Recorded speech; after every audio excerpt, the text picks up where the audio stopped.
Terima kasih sudah mengklik video ini, dan gue sarankan lu tonton dari awal sampai akhir. Karena apa? Ini adalah cara sukses gue belajar bahasa, baik bahasa Inggris, bahasa Prancis, Jerman, dan yang lainnya. Dan lu akan tertarik ada metode-metode ngaco yang selama ini berkembang. Assalamualaikum. Kali ini gue mau berbagi bagaimana cara gue belajar bahasa Inggris sampai gue tertarik, suka, gue bisa bahkan gue bisa banyak macam-macam gaya, seperti misalkan gaya British. Did you come yesterday? Why didn't you come yesterday? I'm sorry, mother. Nah, sampai gue juga suka dengan gaya-gaya film-film di Amerika atau Brooklyn gitu ya. Misalkan, hey Bo, what the fuck you doing here? Nah, sampai gue sekarang menciptakan metode sendiri gitu ya. Cuma belum banyak yang tahu. Nah, oke. Jadi awalnya gini ya, kalau sejarahnya ya, waktu gua sekolah itu sekolah dasar nggak ada bahasa Inggris, tapi kakak gua itu penduluan dah belajar bahasa Inggris. Ada yang di pondok juga atau pesantren ya, dia sudah bisa bahasa Inggris. Nah, ada buku-bukunya tuh. Jadi gue masih kecil, gue udah mulai tertarik. Gue intip-intip bukunya, nih gimana caranya, sendirian itu bro. Terus waktu itu gue ingat ada sebuah iklan gitu ya, itu ada tulisannya Live Boy. Nah, tapi di iklan itu dibacanya Life Boy. Nah, gue mulai, ini kok tulisannya beda, bahasanya beda. Jadi gue mulai tertarik sejarah di situ gitu ya. Terus gue juga kembangkan, ini bahasa keren ini bahasanya. Artinya gue tertarik, gue pengen bisa gitu. Gue pengen bisa. Belum ada cita-cita untuk bagaimana dengan bahasa itu atau apalah, enggak ada. Cuma tertarik tuh, dan merasa kayaknya keren gitu. Nah, terus gue masuk SMP tuh ya. Nah, ketemu yang guru yang walah, bahasanya betul-betul ekstrim. Dia dulu mantan preman ya, menurut ceritanya mantan preman gitu. Terus insaf istilahnya, dia masuk sekolah pendidikan guru bahasa Inggris. Jadi ngajarnya, keren banget tuh bro. Jadi ngajar dia itu duduknya bukan di kursi ya, dia duduk di atas meja. Dan waktu zaman gue tuh kita benar-benar takut sama guru gitu bahasanya. Jadi kalau maju nggak bisa, itu cincinnya muter sini. Udah cetak, benjol di sini, itu beneran itu. Nah, terus di kepala gue, gila ini serem banget nih. Nah, mau nggak mau, gue jadi berterima kasih ya sekarang. Jadi sebelum belajarnya itu, atau ada tugas atau apapun dari dia itu, udah pasti dikerjain gitu. Yang gue kasihan teman-teman gue gitu loh. Ada yang memang lemah banget, udah langganan terus itu, pasti seperti itu.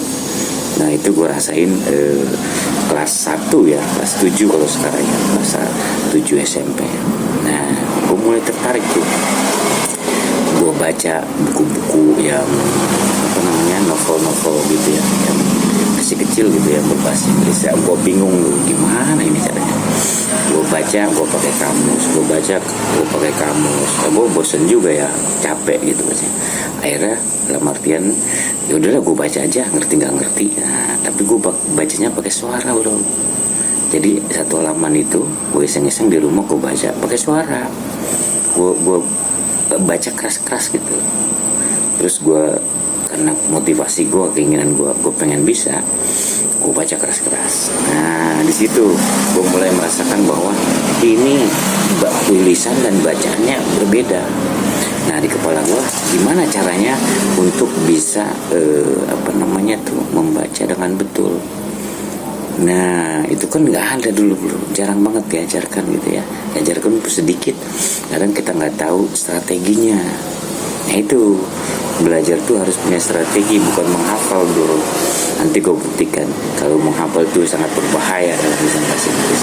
Lo disuruh, kenapa satu hari ini gue pernah disuruh sama guru sih, tapi ya mohon maaf ibu guru, bapak guru, saya sekarang baru menyadari bahwa pembelajaran itu ya bahasa kasarnya pembodohan gitu ya.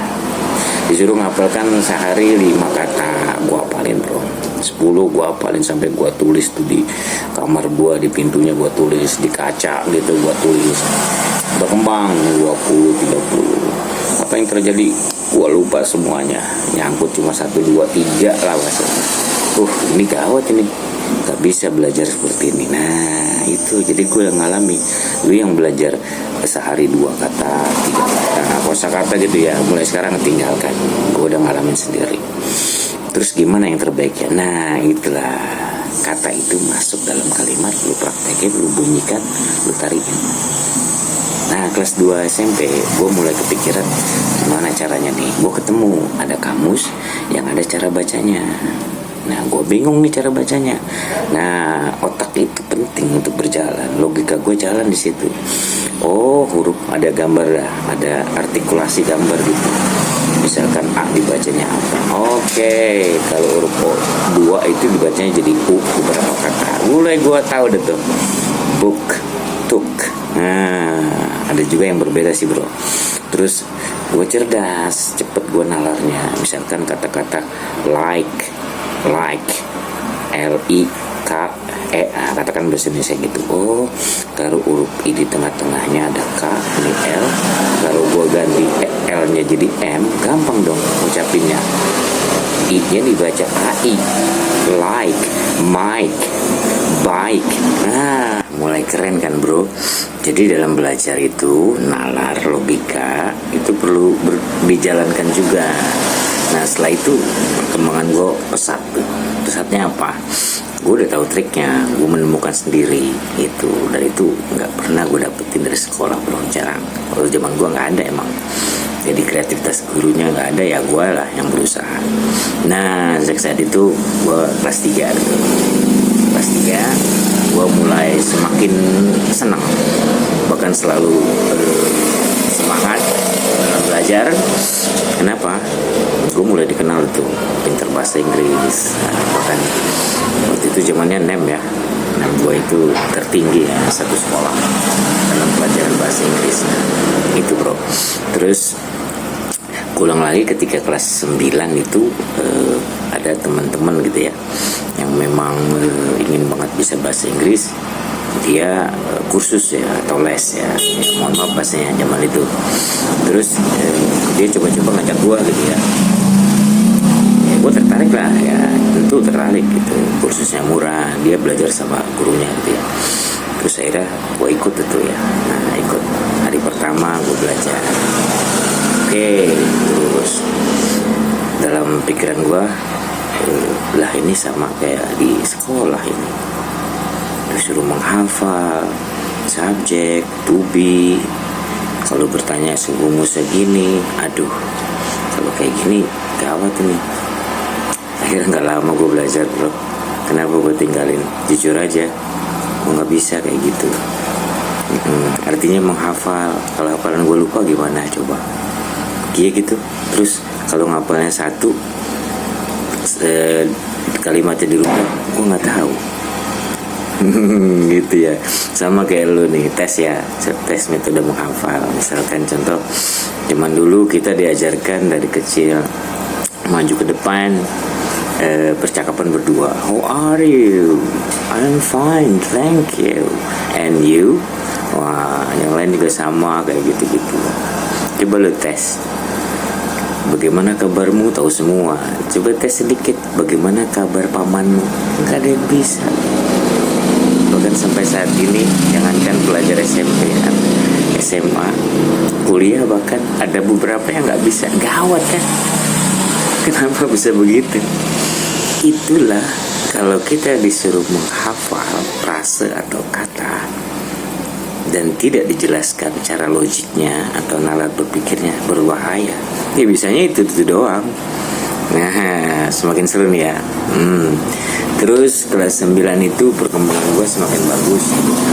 Dikenal itu di sekolah ya, buat gue semangat lah ya bahasanya.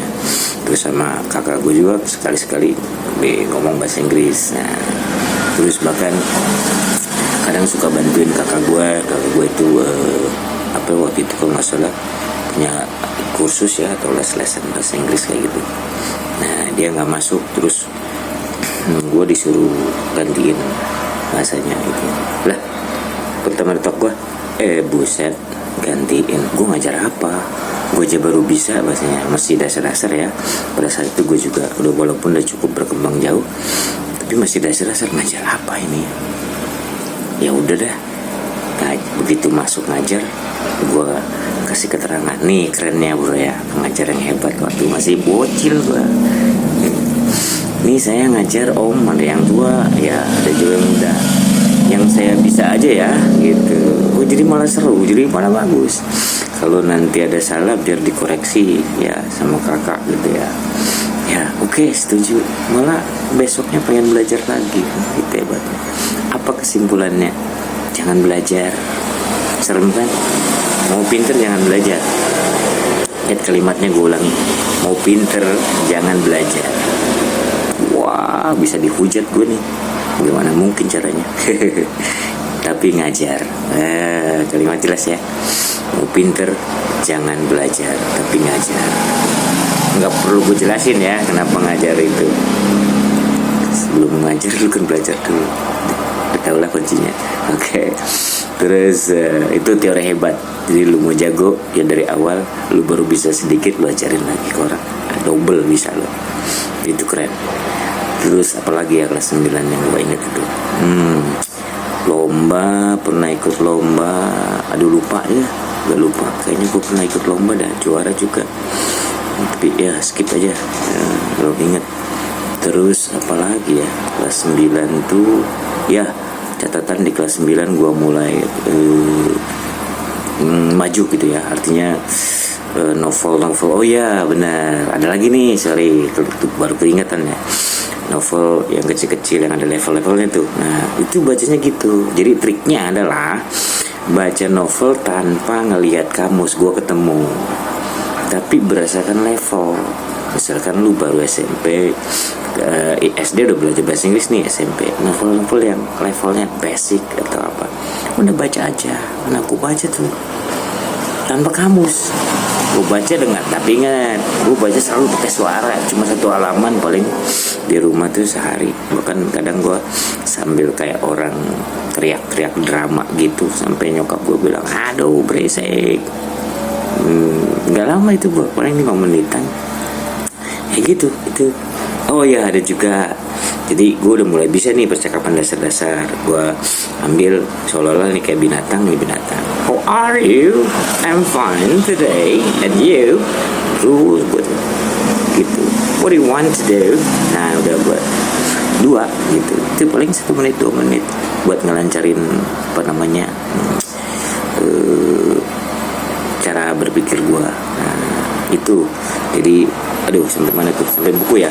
Oke, buku. Jadi cara hebat baca buku tanpa kamus, keren tuh ketemu teorinya. Kenapa? Lu ada basic kemampuan dasar nih, gak harus jago ya. Lu pilih buku novel yang lu tertarik, tapi ada levelnya.